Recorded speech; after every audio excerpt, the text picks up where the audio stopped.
제일 첫 번째, 광화에 대해서 보면 광화는 행동능 심리학자 스키너가 제시한 것으로 행동 심리학의 용어이며 동물이 시행착오를 통해 학습을 하는 것을 가리킵니다. 즉, 동물이 이제 먹이를 주면 그 행동이 이익이 있으니까 보상이 있으니까 하고 먹이를 주지 않으면 하지 않는 그런 행동들을 말합니다. 자, 즉 미래에 발생할 이익을 보면서 행동하는 것, 즉 매 순간의 예측보다는 경험적으로 보상을 계산하는 게 우리가 이 광학습의 특징입니다. 이 경험을 보상으로 계산하는 게 학습 단계에서 하는 일이에요. 지도와 비주도 학습 같은 경우에는 사전에 사용자가 정해준 데이터 분석 시나리오대로 계산하는 거지만 강화학습 같은 경우에는 어떤 겁니까?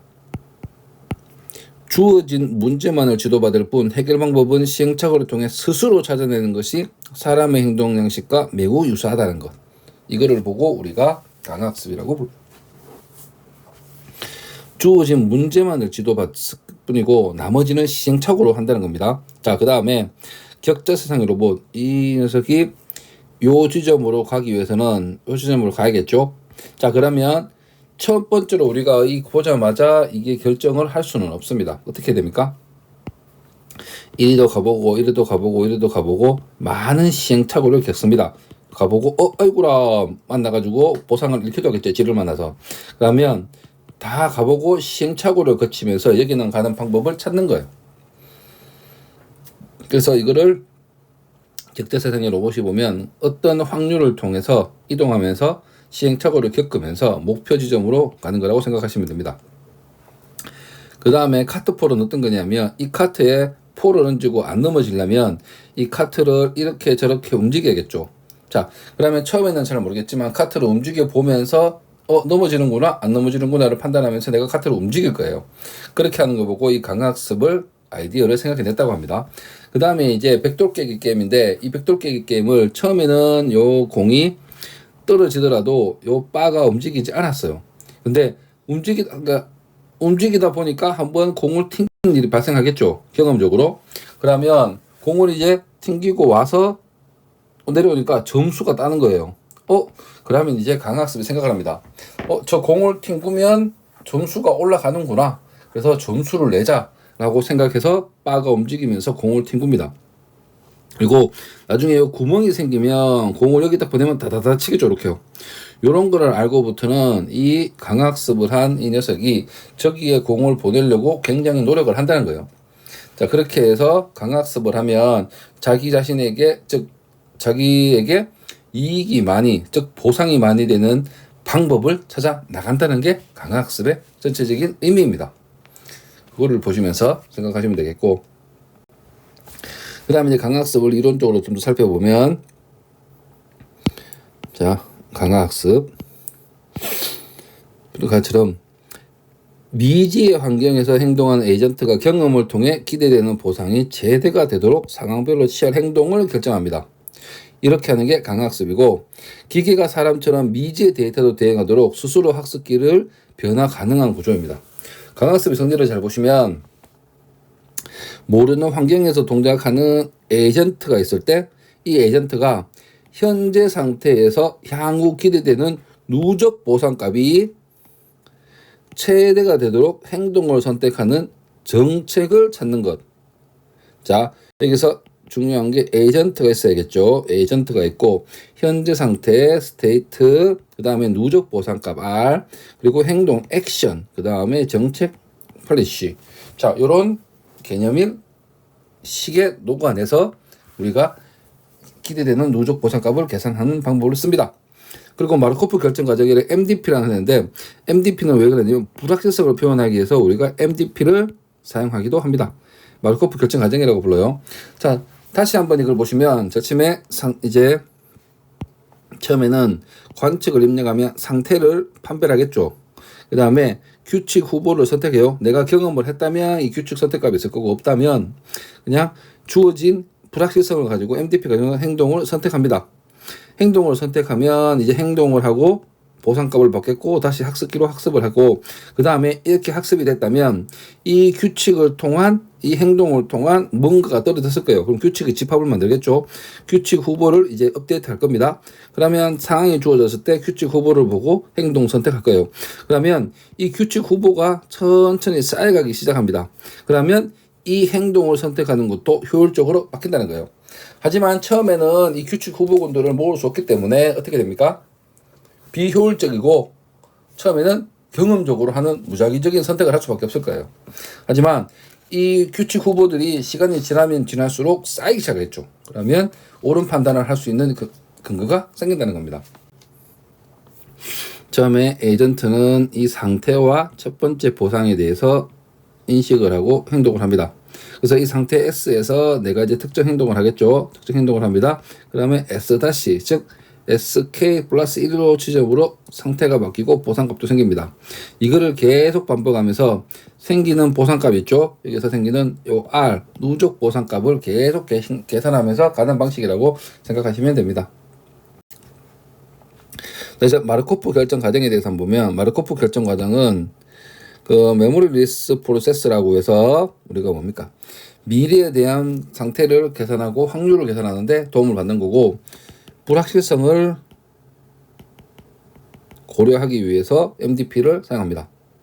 자, 우선 마르코프 모델을 보면 마르코프 모델은 미래의 상태는 현재 상태에 영향을 받고 과거 상태에는 영향을 받지 않는 시스템을 말해요. 즉 ST부터 이전의 과거의 모든 것과 이전의 과거 ST에서만 발생하는 게 그 다음에 발생하는 확률하고 같다는 개념입니다. 그래서 이전 과거가 내한테 영향을 주는 거지 이전 과거의 모든 게 내한테 영향을 주는 건 아니라는 모델이에요. 이게 마르코프 모델이고 이거를 위해서 마르코프가 결정을 해서 행동을 결정하는 상태를 더 추가적으로 한 겁니다. 그래서 특정 행동 A를 했을 때의 확률이에요. 자, 이렇게 해서 하는 방식이 마르코프 결정 과정이고 강화학습에서 시간 T에서의 상태와 행동에 의존하는 마르코프 결정 과정에 기반을 두고 학습을 진행하고 행동의 결과로 보상을 받으면 됩니다. 자, 가장 핵심적인 사항으로 강화학습의 목적을 한번 볼게요. 강화학습의 목적은 기대되는 누적 보상값이 최대가 되도록 하는 정책을 찾는 것. 정책은 각 상태가 선택할 행동을 지정하는 거예요. 즉 스테이트가 변하는 건 당연한 수준의 얘기고 여기서 중요한 거는 어떤 행동을 하느냐의 문제입니다. 그러면 어떤 행동을 하려면 이 행동을 선택할 수 있는 근거를 만들어야겠죠. 그 근거를 모아놓은 게 정책이라고 생각하시면 돼요. 그 정책을 그런데 어떻게 정할 것이냐. 기대되는 누적 보상값이 최대가 되도록 선택을 하면 된다는 겁니다. 자, 그렇게 가는 게 우리가 강학습의 기본적인 개념이라고 생각하시면 되고 자, 여기서 이제 그 다음에 뭐 보실 내용은 강학습에 대한 결정 과정을 좀 더 이론적으로 살펴볼 겁니다. 그래서 설명이 어렵기 때문에 그림부터 볼게요. 강학습. 정책이 좋아지도록 미래에 얻을 수 있는 보상의 기대치를 최대화하는 정책. 계속 반복적인 말을 하고 있지만 워낙 중요한 개념이라서 한 번 더 확인을 했습니다. 그렇지만 시간 T에서는 ST와 행동 AT가 주어질 거예요. 각 S와 A의 부문집합으로 포함이 되는 거니까 그 다음에 이제 특정 행동을 해서 그 다음 ST 플러스 1로 가야 돼요. 이때 우리가 MDP 과정으로 행동을 결정한다는 거예요. 마르코프 결정 과정을 통해서. 그러면 여기가 상태 전이 확률이 보시면 S와 A를 한 다음에 옆에 ST 플러스 1로 가겠죠. 요 확률이 상태 전이 확률이라 부르고 요 확률을 선택을 할 때 정책에 해당하는 것을 보고 선택을 하겠죠. 그러면 정책에 해당하는 것은 파이 SA라고 부릅니다. 요 특정 S 때 A를 선택하는 방법을 어떻게 정하는 게 정책이니까. 자, 그리고 확률적으로 보면 S일 때 A가 되는 확률도 이와 비슷하게 쓸 수 있습니다. 맞잖아요. 자, S일 때 A를 선택하는 확률이잖아요. 그리고 상태 전이 확률은 SA를 했을 때의 그 다음에 ST 플러스로 가는 확률. 그건 다른 개념이에요, 조금. 보상함수. 보상함수는 이제 ST 때 A 행동을 하면 보상이 생길 거예요. 요거를 계산하는 함수가 보상함수 개념입니다. 자, 요렇게 보시면 이게 시간 T에서 T 플러스 1로 갈 때 수반대에 대해지는 내용은 제침의 파이 SA, PST 플러스 파 STAT. 그 다음에 여기서 이동한 다음에 발생하는 보상에 대한 함수도 다 계산을 해야 됩니다. 자, 이렇게 해서 결정한다는 것을 한번 보시고, 보상은 상태와 행동을 기준으로 결정을 합니다. 자, 좋은 정책을 유지하는 것이 중요하므로 다음 기회에 획득할 수 있는 보상의 기대치를 극대화하는 정책을 결정해 가는 것. 이 다음에 가면 더 좋을 거야, 이 다음에 가면 이 더 좋을 거야, 이런 식으로 계속 가는 거겠죠. 일련의 행동 순서는 MDP라는 걸로 우리가 이제 결정을 하고, 그 다음에 이제 일정의 행동 결정을 했다면 리워드를 계산하겠죠. 저 보상을 가치라는 개념으로 바꿔서 계산합니다. 이때 벨만 방정식이 필요해요. 그러면 벨만 방정식을 통해서 최적의 가치를 구한다면 이 최적의 팔리시 정책도 선택할 수가 있는 겁니다. 가치를 계산해 버렸으니까 어디로 갔을 때 어떤 행동을 했을 때 내한테 누적 기대되는 보상값이 이만큼이 있구나 라고 판단을 해서 그 정책을 업데이트한다면 차후에 내가 이런 비슷한 일을 거칠 때 그거를 보고 결정을 한다는 거예요. 그렇게 하면 강학습에서 이루어지는 학습이라고 생각하시면 됩니다. 이제는 누적 보상치 계산 방법을 간단하게 살펴보도록 하겠습니다. 누적 보상치. 자, 단순합계와 할인 누적합계 있는데, 단순합계는 각 스테이트의 가치를 이제 보상값 R로 한다는 거예요. 보상값이 전체 더해지면 연속해서 보상치가 더해지면 지속적으로 너무 커질 가능성이 있어요. 즉 무한대로 커질 가능성 때문에 미래의 보상에 대해서 할인하는 기법을 사용해요. 우리가 이걸 할인 누적합계라고 부릅니다. 더 실질적으로는 할인 누적합계를 많이 사용합니다. 자, 할인율 보시면 각 스테이트의 가치는 처음에 S0에서는 처음 시작했으니까 그냥 보상을 그대로 하면 되고, 그 다음부터는 감마를 곱합니다. 승수력만큼 곱해요. 즉 이 감마는 할인율이라고 해서 0과 1 사이 값입니다. 0과 1 사이 값은 서로 곱하면 곱할수록 낮아지겠죠. 즉 이게 1승, 2승, 3승으로 가면 갈수록 미래에 보상되는 보상값, 미래에 기대되는 보상값은 줄어들겠죠. 즉 가까운 보상이 먼 미래의 보상보다 가치가 있다는 걸 하는 거예요. 그리고 가치의 차이 보시면 현재 돈의 가치와 몇 년 후의 돈의 가치는 변할 수 있다는 겁니다. 즉 미래에 생기는 가치는 지금으로 생각하는 가치하고 똑같이 보지를 말고, 미래에 생기는 가치는 희박하고 미래에 생기는 가치는 나중에 차후적인 문제니까 거기에 기대되는 보상값을 할인율을 곱해서 구해서 쓴다는 겁니다. 그렇게 하면 위 단순 합계처럼 지속적으로 값이 커지는 걸 막을 수 있어요. 그리고 현재 시점이 중요하다고 보시는 것도 더 맞는 말인 것 같습니다. 왜? 현재 시점인 할인율을 계산하지 않습니다. 자, 그래서 가치함수를 살펴볼게요. 즉 앞에서 말한 보상함수의 개념을 가치를 하고 그 다음에 행동에 따른 상태, 행동, 가치함수를 따지는 거예요. 상태 가치함수와 상태 행동 가치함수를 구할 수 있습니다. 자, 읽어보시면 상태 S에서 정책 파이에 따라 행동을 할 때 얻게 되는 기대 보상값입니다. 그래서 V 값이 가치가 있고 파이에 따라서 행동을 할 때의 값이겠죠. 자, 그러면 E가 뭐냐면 expected 기대값이에요. 즉 ST라는 상황에서 정책 파이가 수반이 될 때 기대되는 보상값은 R, 그다음에 할인율하는 감마 R, 감마의 제곱 R, 즉 기대되는 누적 보상값을 계속 더하는 거죠. 그러면 이거를 시그마로 표현하면 요 식이 될 겁니다. 요 식이 이제 우리가 V5라고 부릅니다. 그 다음에는 행동이 추가되는 상태 행동 가치함수예요.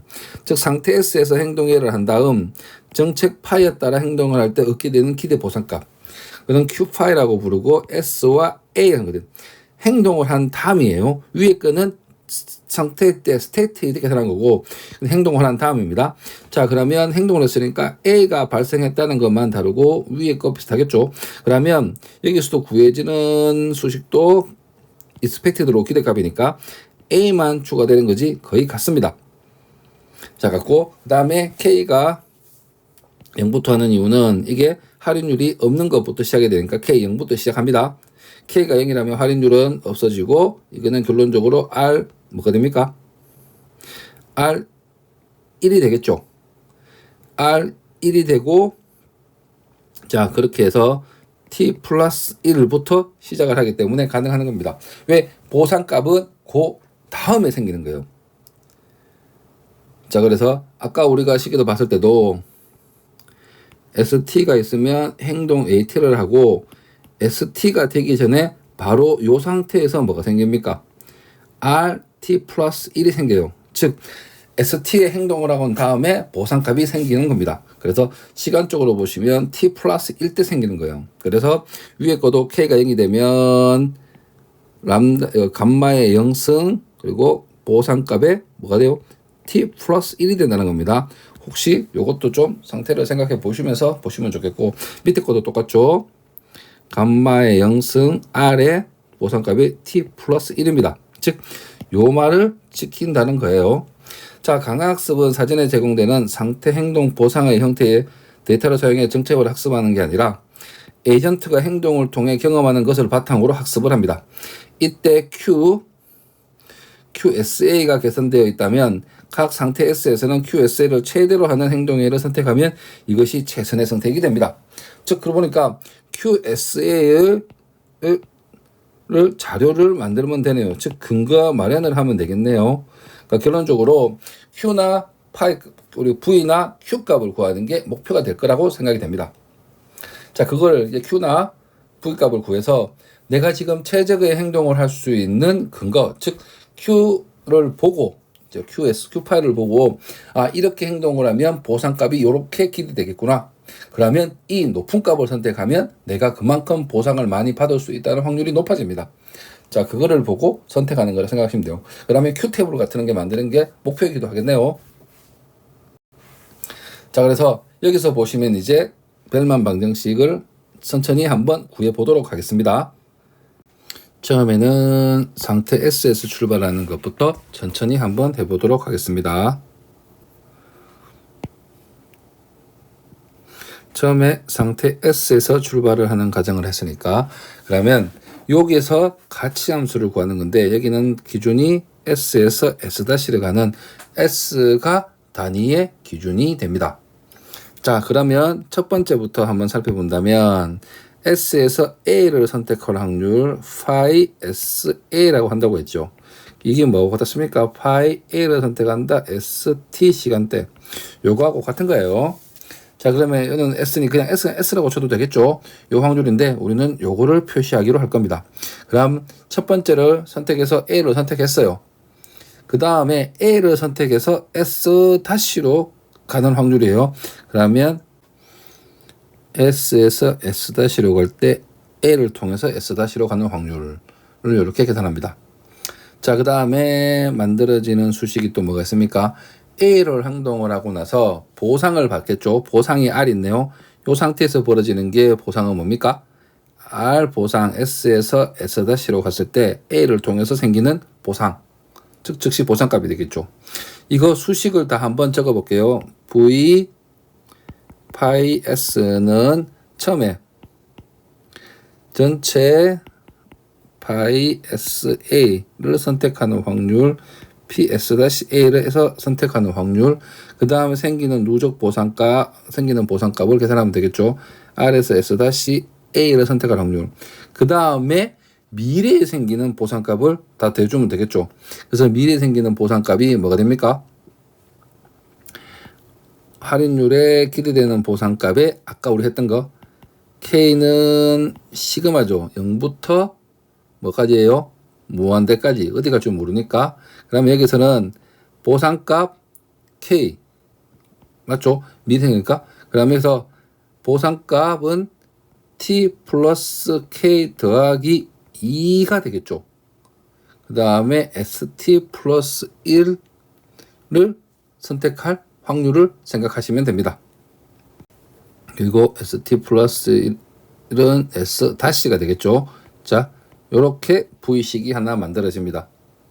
자, V식이 만들어지고 그 다음에 옆에 Q 파일을 한번 보겠습니다. Q 파일 같은 경우는 SA가 하나의 단위입니다. 자, 그러면 여기서 발생한 걸 볼게요. 처음에 SA가 시작이니까 이 SA를 한다는 거는 처음에 P, SS, S-로 갔을 때 A를 선택할 확률이 필요하고 그 다음에 보상값을 계산하는 거 S에서 S-로 갔을 때 가면 A를 통해서 갔을 때의 보상값. 맞죠? 그 다음에 오면 이제 S-로 오겠죠. 자, 이 S-로니까 이 S-는 이렇게 생각하면 V 파이 S-하고 같습니다. 자, 그래서 우리가 Q를 계산할 때는 처음에 이제 P 나오죠. 확률 S에서 A를 통해서 S-로 갈 확률과 누적 보상값과 미래에 생기는 누적 보상값은 이제 S-가 됐으므로 V 파이 S-로 구할 수 있다는 거예요. 자, 요렇게 해서 식이 Q파이는 만들어지고, 자, 그러면 이걸 역으로 다시 돌아와서 V파이를 한번 생각해 봅시다. V파이는 어떻게 돼요? 위에 수식을 잘 보면, 여기서부터 여기까지 있죠. 여기까지는 뭐습니까? Q하고 같습니다. 자, 그러면 요거를 Q로 대체하면 요게 지금 Q로 대체된 거잖아요. 그래서 V파이는 요렇게 구할 수 있죠. 즉, 왜냐? 제가 지금 여기서 내려가는 V파이만 우선 구하고 여기서부터는 다시 뭐 됩니까? QSA가 되죠. 맞죠? QSA. 그래서 바로 이걸 식을 이끌어내시면 된다는 거예요. 그래서 밑에 표를 보시면 그게 좀 잘 나와 있습니다. 자, 다시 한 번만 더 설명을 하면 S에서 출발을 하네. 그러면 V파이를 구할 수가 있네. 그러면 S에서 A를 선택하는 건 정체 계획이니까 파이 SA로 구해지네. 그럼 여기까지 왔으면 단위가 좀 바뀌었네. QSA네. Q파이 SA를 그대로 계산하면 되겠죠. 자, 그 다음에 SA가 단위가 되는 경우에는 SA네. Q파이를 SA를 구할 수가 있겠네. 근데 한번 보상값을 받았네. 맞죠? 그럼 S-로 바뀌었네. 맞죠? 그러면 S-에서는 V파이 S-가 되겠죠. 그렇게 해서 식을 변동할 수가 있습니다. 그 변동한 수식을 설명을 잘 해놓은 게 요거니까 여기서 한번 보시면 처음에 V를 구하고 식을 구해서 이거를 시그마에서 풀어가서 씁니다. 자, 풀어가서 기대 보상값을 하나씩 구했죠. 자, 여기서 보시면 처음에 보상을 한번 빼고 그 다음에 그 생기는 미래에 생기는 거예요. 그럼 R이 한번 빠졌으니까 요 R을 이제 보상을 계산하기 위해서는 확률적인 면을 들고 옵니다. 파이 하고 P 그 다음에 R 따로 계산하고 그 다음에 이제 이까지는 내가 구할 수 있으니까 지금 현재 상황이잖아요.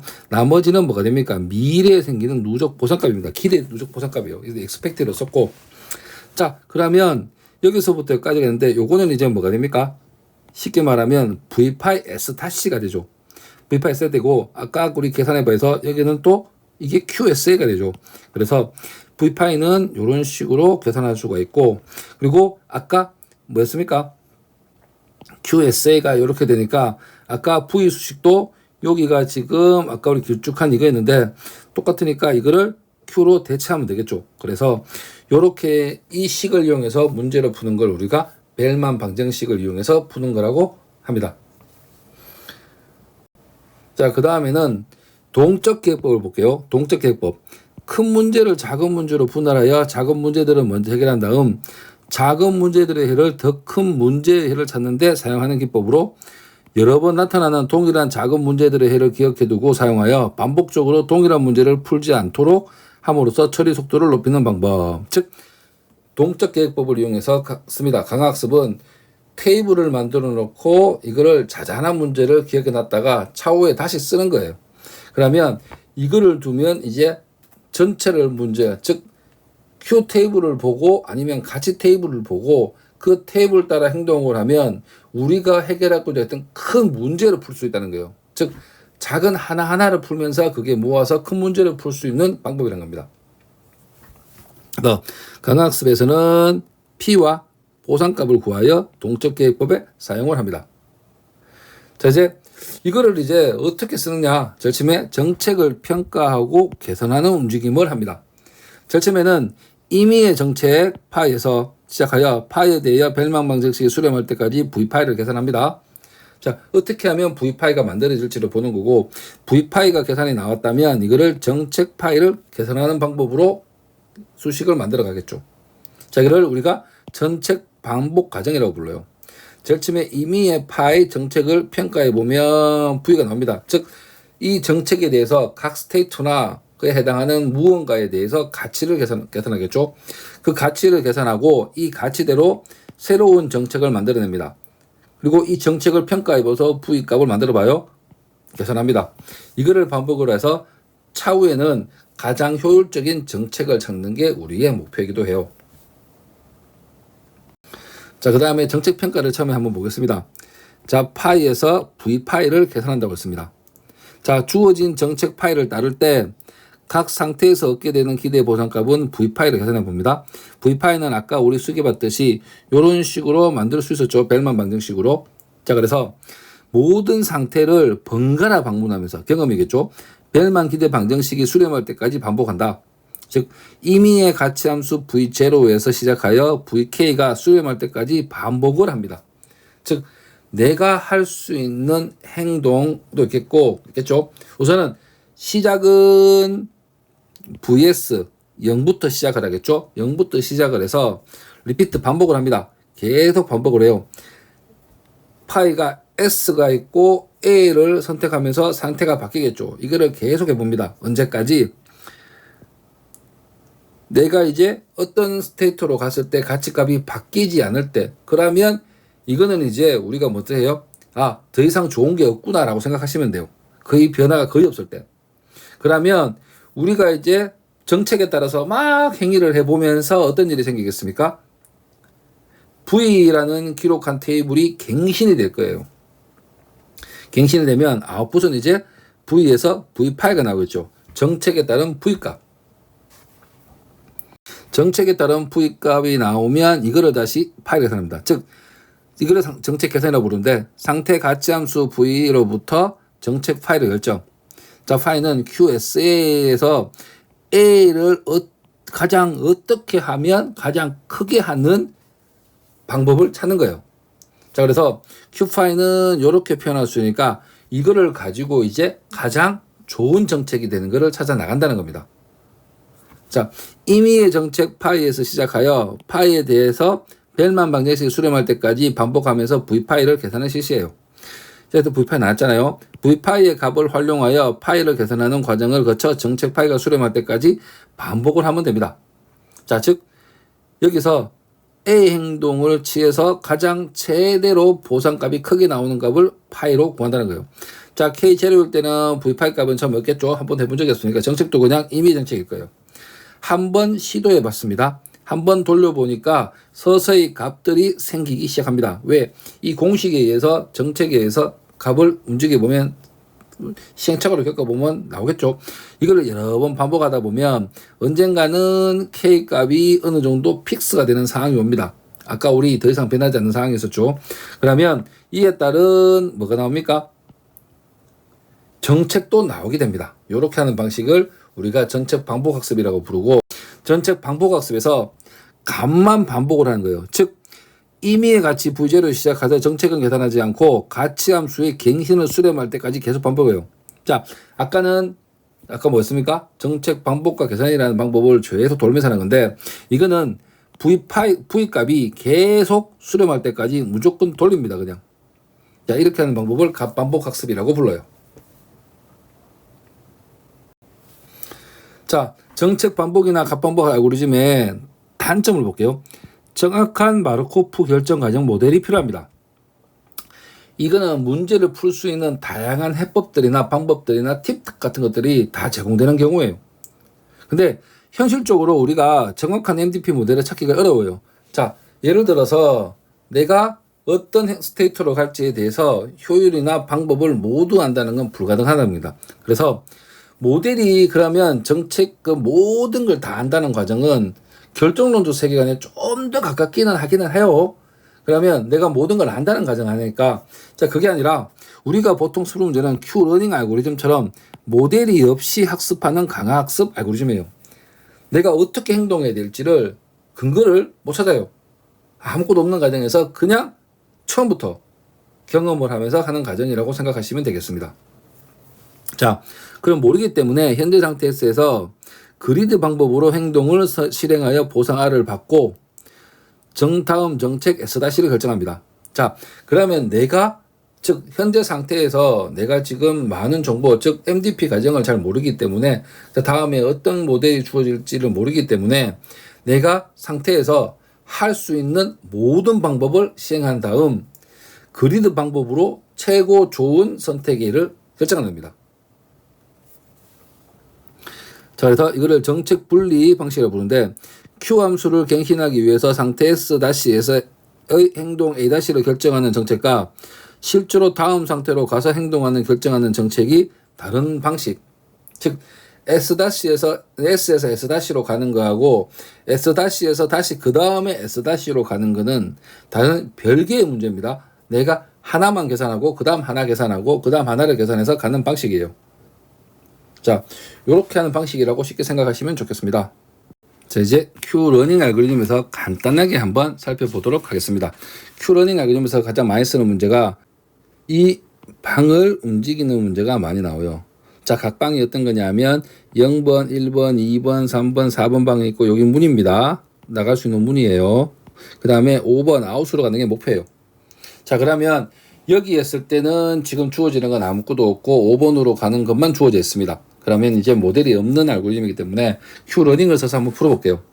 자, 지금에 룸 1, 룸 2, 룸 3, 룸 여러 가지 룸을 다 적어놓고 각 스테이트별로 이동을 할 때 보상값이 주어지죠.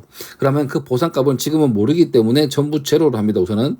근데 룸 1번에서 룸 5번으로 가는 경우, 룸 4번에서 룸 5번으로 갈 수 있죠. 이때는 우리가 목표를 이루기 때문에 예를 들어서 100점을 주도록 하겠습니다. 근데 룸 5번에서 0번 가는 경우는 다시 0점이 되겠죠. 근데 수식에서 0이 계속 누적이 되다 보면 값이 변하지가 않아요.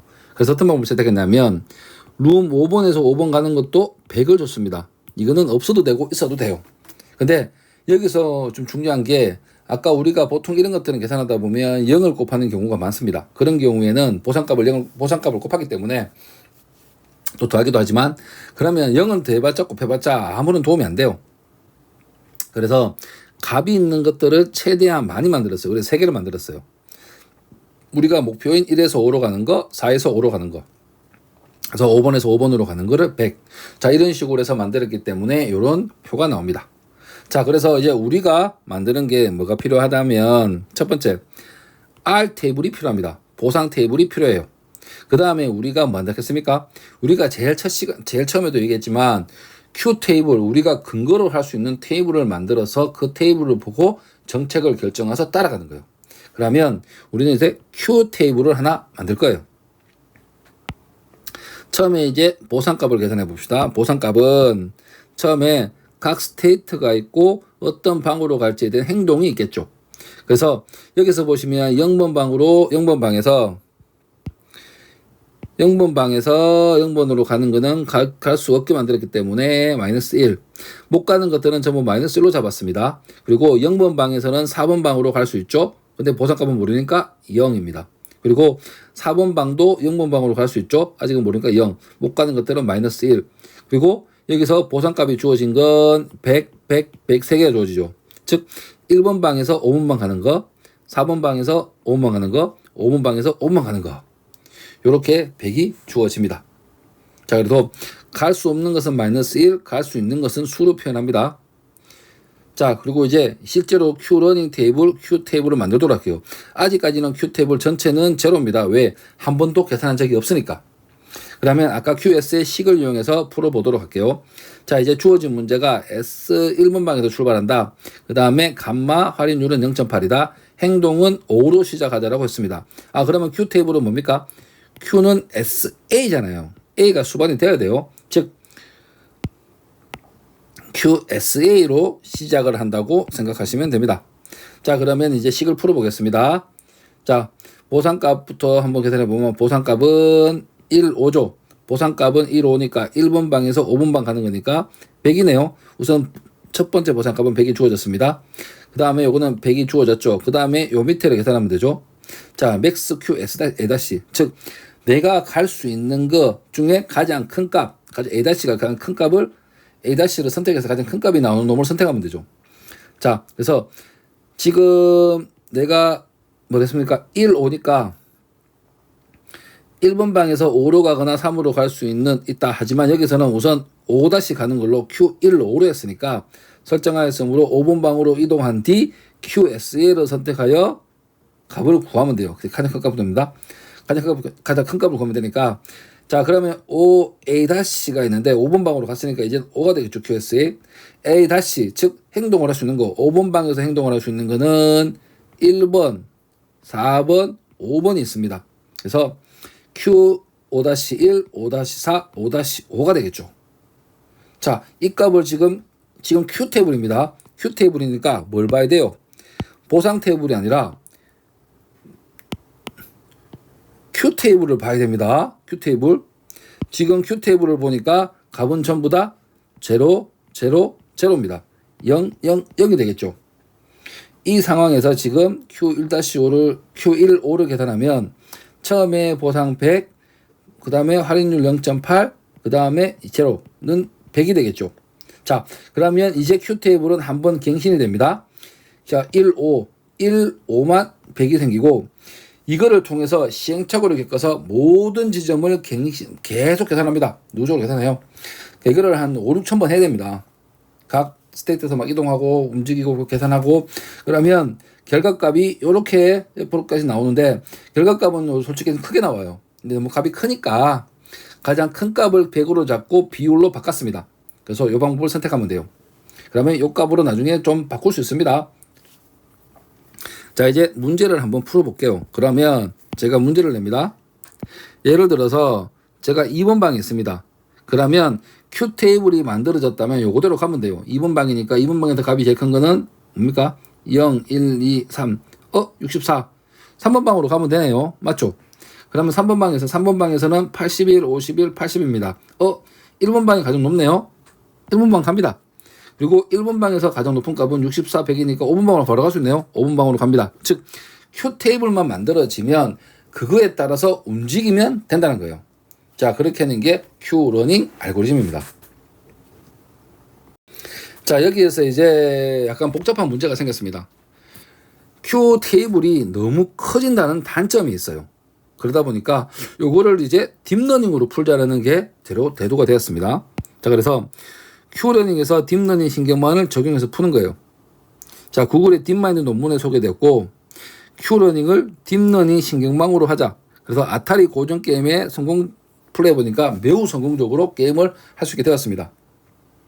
자, Q러닝 관찰 상태와 행동의 Q테이블의 크기가 영향을 크게 감소하게 됐어요.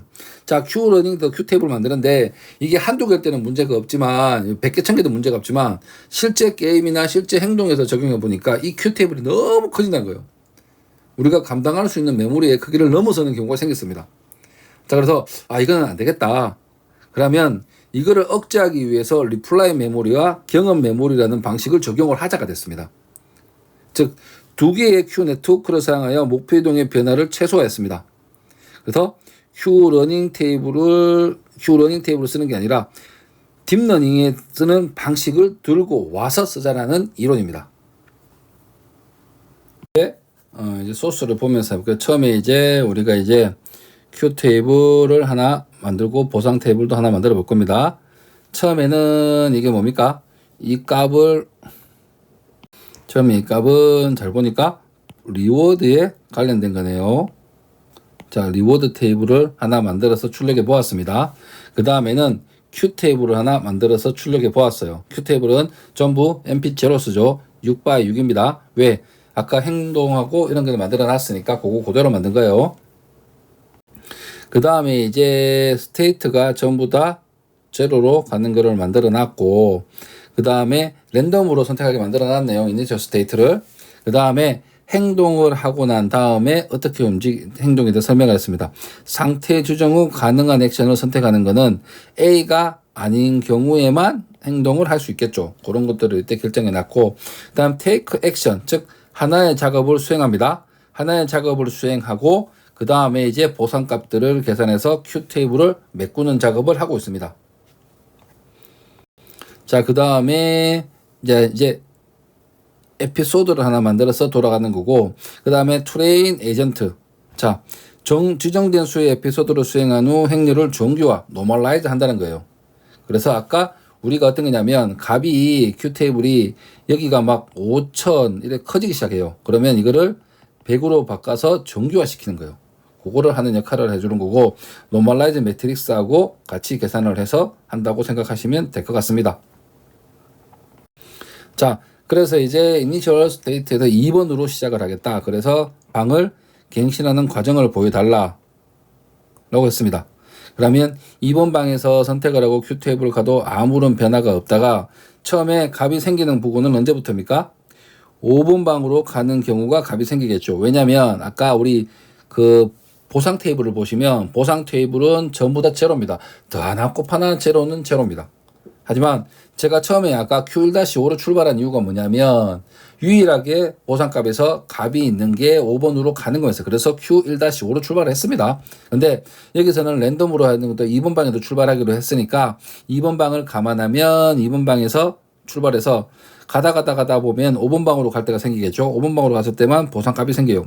그러면 5번 방으로 갈 때만 보상값이 생기기 때문에 정작 Q 테이블은 요 때만 바뀐다는 거예요. 맞죠? 그래서 이거를 계속 갱신해서 하다 보면 실제로는 500이로 나오지만 이거를 아까 우리 정규화를 한다, 노멀라이즈 한다 했잖아요. 정규화를 해서 요 차트가 만들어집니다. 요게 그려지면 만약에 랜덤으로 1번 방에서 출발한다 칩시다. 1번 방에서 출발하면 어떻게 돼요? 바로 5번 방 갈 수 있네요. 그러면 우리가 0번 방에서 출발한다고 칩시다. 0번 방에서 출발을 하면 4번 방으로 가겠네요. 0번에서 4번 방.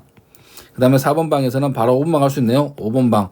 요렇게 해서 즉 Q 테이블만 만들어지면 이거를 이용해서 우리가 행동 즉 정책을 바로 결정할 수 있다는 거예요. 자, 이렇게 하는 게 강학습이고 강학습의 소스는 솔직히 이게 이렇게 한 거 빼고 좀 복잡한 소스들이 많기는 많은데 그거들은 1시간 동안 설명하기는 너무 어려워서 간단하게 Q 러닝의 예제를 들고 와서 한번 풀어봤습니다. 풀어봤고 여기 있던 나오는 소스들은 아까 간단하게 핵심적인 요소만 알면은 여러분들이 충분히 구현할 수 있을 거예요. 그래서 한번 구현해 보시고 한번 확인해 보시면 될 것 같습니다. 고생하셨습니다.